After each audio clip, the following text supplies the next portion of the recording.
Hi, I'm Liam Killen, one of the directors of Atlas Partners, and I'm here today joined by Lisa Crapper, Group Financial Controller of Team Global Express. Lisa, thanks for joining us. Thank you. Lisa, can you first tell us a little bit about Team Global Express and your role within the business? Team Global Express works in logistics and transportation industry. Used to be part of Toll, but about 18 months ago split from Toll and is now owned by a private equity firm called Allegro. It's really in a growth kind of transition phase at the moment. A lot of work to separate and establish our own brand. I started with the company about 6 months ago now. Really looking at all of the financial control and governance that needs to be put in place as we kind of set ourselves as our own. So it's been an interesting journey so far. A bit to do. Yeah. Absolutely. And talking of journeys, tell us about your career journey today. I started out at KPMG. Way back in the day now. I started in external audit, looking at a lot of kind of ASX listed clients. I spent about 4 years there and became CA qualified. From there, not many people know this, but you actually became part of my journey. So you gave me my first placement out of Big Four and into industry. So that was with Census, so yellow pages and white pages. I started as financial accountant there and then progressed through and left about 3.5 years later as the group finance manager. And then I started with JB Hi-Fi as a financial reporting manager there. So I was there for about 3.5 years as well.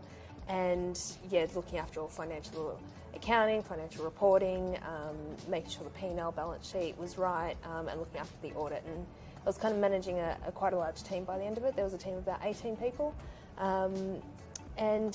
Then I wanted to take the next step in my career, deal with some more technical accounting pieces, get more exposure to working with the executive team, and that's how I ended up at Team Global Express. Yeah, fantastic. And that move out of KPMG to Census, I mean, you progressed quite quickly through that organisation. Yep. Tell us a little bit about that move out of the Big Four and into industry. How was it for you? It's always quite daunting at the start when you're making a move. You don't really know what you're getting into.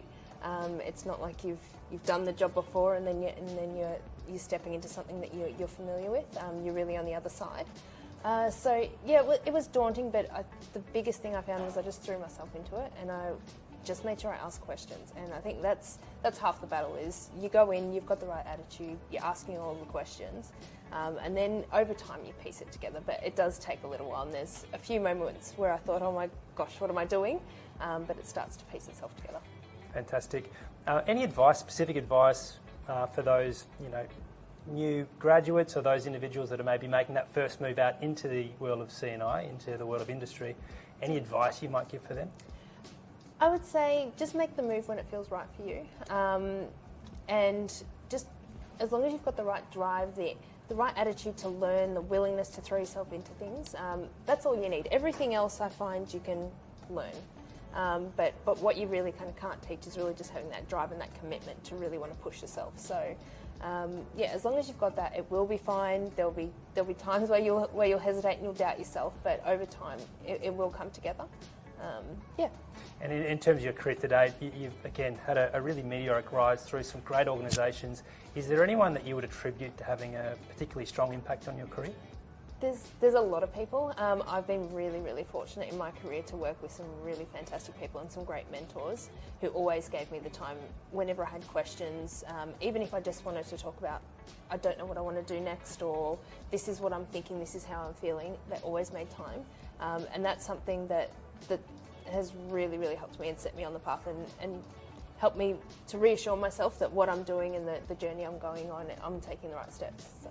Fantastic. Yeah. And we talk about mentors in a broad sense, but for those maybe looking for a mentor, individuals that are looking to seek out a senior person, any advice?